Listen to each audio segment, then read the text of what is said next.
Hello dear student, कैसे हैं आप सभी। आशा करता हूँ आप सभी ठीक होंगे। तो डियर स्टूडेंट, हमारा जो है टॉपिक एप्लीकेशन चल रहा है लगातार, और आज भी हम एक नई जो है एप्लीकेशन लेकर के आए हैं। तो मैंने आपको 2-3 एप्लीकेशन करा दी है। जैसे भाई की शादी में या कजिन की शादी में जाना है, आवश्यक अर्जेंट वर्क पर है, और बीमारी के लिए भी है। मैंने टीसी के लिए और सीसी के लिए भी करा दी है। दूसरा, मैंने आपको कंसेशन फीस के लिए भी मैंने आपको एप्लीकेशन करा दी है। आई होप आपको बहुत अच्छे से समझ में आई होगी। एक और आज हम एप्लीकेशन लेकर के आए हैं जो अभी हम आपको कराने वाले हैं, समझाने वाले हैं। तो बहुत अच्छी तरीके से आप लोग, बहुत अच्छे तरीके से आपको समझने की आवश्यकता है, क्योंकि हमारे लाइफ में, विद्यार्थी जीवन में क्या होता है, समझना और सीखना ही होता है, रटना नहीं होता। क्योंकि आप यदि रटेंगे तो आप कुछ नहीं सीख पाएंगे। समझने की आवश्यकता है, आप ध्यान से समझिएगा और सीखिएगा। यदि आप अच्छे से समझ लेंगे और सीख लेंगे तो आपको फिर रटने की आवश्यकता नहीं पड़ेगी और कभी आप भूलेंगे नहीं। तो आइएगा, चलिएगा, शुरू करते हैं। तो आज की जो हमारी एप्लीकेशन है, application for your college to provide better game and sports facilities, यानी कि ये प्रार्थना पत्र है अपने प्रधानाचार्य को। क्या लिखना है कि कॉलेज में जो गेम है, जो खेल के और खेल कूद की जो फैसिलिटीज है, सुविधाएं हैं, उसमें थोड़ा सा इंप्रूव करने के लिए, सुधार करने के लिए अपने प्रधानाचार्य को एक एप्लीकेशन लिखनी है। यदि आप किसी हॉस्टल वगैरह का लिखेंगे तो आप हॉस्टल वार्डन के लिए आप एप्लीकेशन लिखेंगे, तो वहां जहां प्रिंसिपल लिख रहे हैं वहां आप हॉस्टल वार्डन लिख देंगे।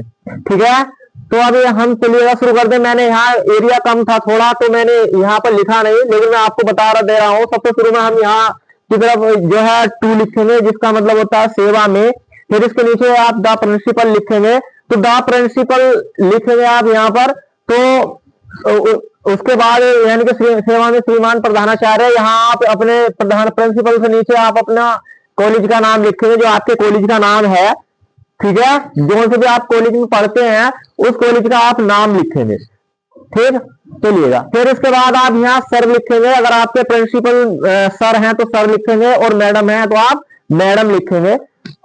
और यहाँ से देखिएगा ध्यान से, यहाँ मैंने लिखा है नीचे, क्या लिखा है, with due respect sir, I am writing this application to bring to your kind attention the need for improved game and sports facilities in our college। मतलब इसका यह है कि मैं लिख रहा हूं यह प्रार्थना पत्र to bring to your kind attention, बहुत नम्र स्वभाव से लिख रहा हूं मैं, कि इंप्रूव यानी कि जो खेल है और खेलकूद सुविधाएं हैं उनमें हमारे कॉलेज में, उनको सुधार करने के लिए जो है आपसे मैं नम्र निवेदन करके एक प्रार्थना पत्र लिख रहा हूं। ठीक है, तो इसमें आगे लिखा है, क्या लिखा है कि स्पोर्ट्स एंड फिजिकल एक्टिविटीज, मतलब खेल और खेल को जो शारीरिक एक्टिविटीज है, क्रियाकलाप है, are essential for the overall development, यानी कि जो हमारे बॉडी का है ओवरऑल जो विकास है, उसको सर्वांगीण विकास के लिए, and over being of the student, यानी कि विद्यार्थी के सर्वांगीण विकास के लिए हमारी जो शारीरिक एजुकेशन है, शिक्षा है, और जो खेल कूद है, प्रतियोगिताएं होती है, वो हमारे लिए बहुत जरूरी है, बहुत ही ज्यादा आवश्यक है। ठीक है, अब हम आगे पढ़ते हैं। मैनी स्टूडेंट्स आर इंटरेस्टेड, यानी कि बहुत सारे विद्यार्थी इस चीज में क्या है, रुचि ले रहे हैं, इच्छुक हैं।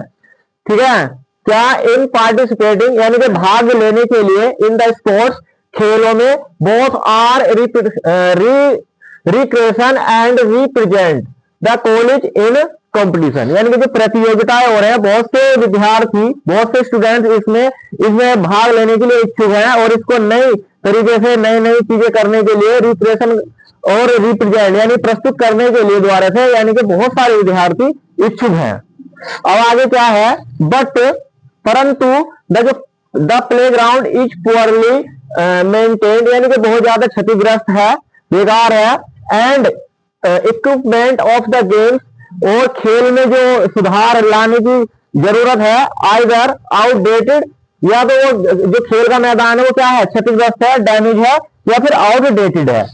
ठीक है, तो हम उसको खेल के मैदान वगैरह जो भी है जो हमारे स्पोर्ट्स के भाग है, सामग्री है, फैसिलिटीज है, उसमें उसका नाम जो है बहुत ज्यादा क्या है, खराब है। इसका कहना मतलब ये है, देयरफॉर, इसलिए आई सिंसियरली रिक्वेस्ट दैट, यानी कि मेरा आपसे निवेदन है कि यू काइंडली, आप जो है टेक द नेसेसरी, जो आवश्यक चीजें हैं उसकी स्टेप, जो अभी भी मतलब कि जो नेसेसरी आवश्यक चीजें हैं इसकी, आवश्यक स्टेप है इसके जो सुधार के लिए, वो आप इसमें इंप्रूव, यानी कि आप जो है इसमें इंप्रूव एक्साइटिंग स्पोर्ट्स फैसिलिटी, यानी कि जो खेल कूद की जो चीजें हैं, सुविधाएं हैं, उनमें जो है सुधार करने की कृपा करें, कुछ सुधार इंप्रूव लाने की कृपा करें। ठीक है, थैंक यू, यानी कि धन्यवाद, योर ओबिडेंटली, आपका आज्ञाकारी शिष्य या शिष्या।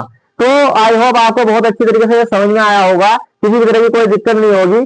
तो मैं ये समझता हूं कि आप एप्लीकेशन को बहुत अच्छी तरीके से लिख लेंगे। मैं आपसे बार बार यही कहता हूं कि आप समझिएगा और सीखिएगा, क्योंकि जब तक हम समझने के नहीं है किसी भी चीज को, हम कुछ नहीं कर सकते। आपको लगता होगा कि इंग्लिश बहुत ज्यादा टफ है या हार्ड है, ऐसा बिल्कुल नहीं है। आपको इस चीज को समझने की जरूरत है, आपको इस चीज को सीखने की जरूरत है, क्योंकि बिना सीखे बिना करे कुछ नहीं मिलता। ये बात आप हमेशा ध्यान रखिएगा, इसीलिए मेहनत कीजिएगा। आपके यदि आप बोर्ड एग्जाम के लिए बहुत अच्छी तरीके से मेहनत करेंगे तो आपके बहुत अच्छे अंक प्राप्त हो सकेंगे, आप कर सकेंगे।